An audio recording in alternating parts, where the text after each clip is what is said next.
নমস্কার বন্ধুরা, বাড়িতে থাকা সুতোর রিল দিয়ে কিভাবে খুব সুন্দর একটা জুয়েলারি তৈরি করি তো তোমরা সেটা দেখতে থাকো।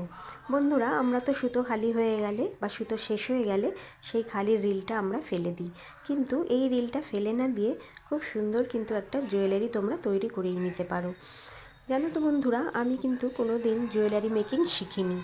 এটা হয়তো আমার মধ্যে ছিল। আমি ছোটোবেলায় সাজতে খুব ভালোবাসতাম আর নানান ধরনের জুয়েলারি কিনতাম, কিন্তু এখন আর কিনি না। যেহেতু নিজেই তৈরি করে নিতে পারি, বাড়িতে যে কোনো ফেলে দেওয়া জিনিস দিয়ে হোক বা নতুন কিনে আনা জিনিস দিয়ে হোক, তো নতুন নতুন গয়না তৈরি করি। এবার তোমরা দেখতেই পেলে আমি কিভাবে সুতোর রিলটাকে কাজে লাগালাম। একটা কাপড় দিয়ে কভার করে নিলাম, তারপরে আমি কড়ি দিয়ে ওই জুয়েলারিটাকে সাজিয়ে নেব যাতে দেখতে খুব সুন্দর হয়। তো তোমরা দেখতে পাচ্ছ সুচ সুতোর মাধ্যমে আমি কড়ি সেলাই করে নিচ্ছি। বন্ধুরা, তোমরাও বাড়িতে বসে এইভাবে কিন্তু সুন্দর সুন্দর জুয়েলারি তৈরি করতে পারো। এর জন্য আলাদা কোনো টিউটোরিয়াল বা টিচারের কাছে যেতে হয় না। নিজেরা একটু চেষ্টা করলেই কিন্তু খুব সুন্দর সুন্দর জুয়েলারি তোমরা তৈরি করতে পারবে। দেখো আমি কি সুন্দর তৈরি করে নিলাম।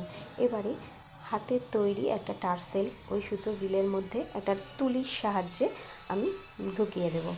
তারপরে দুটো কটন বল দুদিক থেকে ঢুকিয়ে দিয়ে আমি তৈরি করে নেব খুব সুন্দর আর খুব হালকার মধ্যে একটা জুয়েলারি।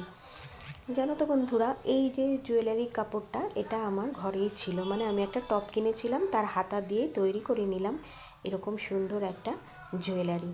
তো তোমাদের কেমন লাগলো তোমরা অবশ্যই কমেন্টে জানিও, আর ভালো লাগলে লাইক শেয়ার করে আমার পাশে থেকো, আর যদি পছন্দ হয় তাহলে আমাকে ইনবক্স করতে পারো। ধন্যবাদ।